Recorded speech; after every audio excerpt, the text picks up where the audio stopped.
کیا روزے کی حالت میں ناک میں، کان میں اور آنکھ میں دوا ڈالنا جائز ہے یا نہیں؟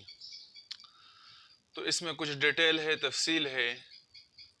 ناک کے لیے تو یہ ڈیٹیل ہے کہ اگر ناک میں دوائی چڑھائی اور وہ دماغ تک پہنچ گئی تو اس سے تو روزہ فاسد ہو جائے گا، ٹوٹ جائے گا، اس روزے کا قضا کرنا پڑے گا۔ پھر کان کے بارے میں یہ ڈیٹیل اور تفصیل ہے کہ کان میں اگر کوئی دوائی ڈالی تو پرانے زمانے کے علماء قدیم فقہ کی کتابوں میں مسئلہ یہ موجود تھا کہ اس سے روزہ ٹوٹ جائے گا، فاسد ہو جائے گا۔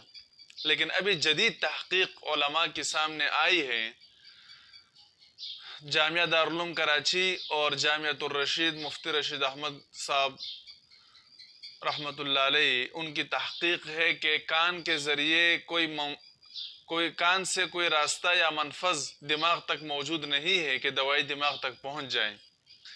اس وجہ سے اگر کان میں کوئی دوائی ڈالے تو اس سے روزہ فاسد نہیں ہوگا، اس سے روزہ نہیں ٹوٹے گا۔ اور آج کل تمام علماء کے اس پر اتفاق ہے، اسی پر فتویٰ دیا جاتا ہے۔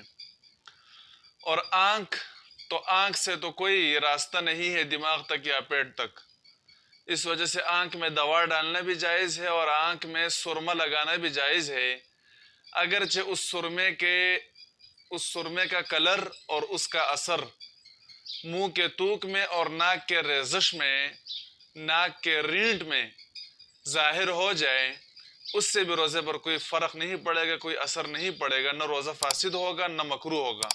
سرما لگانا جائز ہے روزے کی حالت میں، اس سے کوئی فرق نہیں پڑے گا روزے پر۔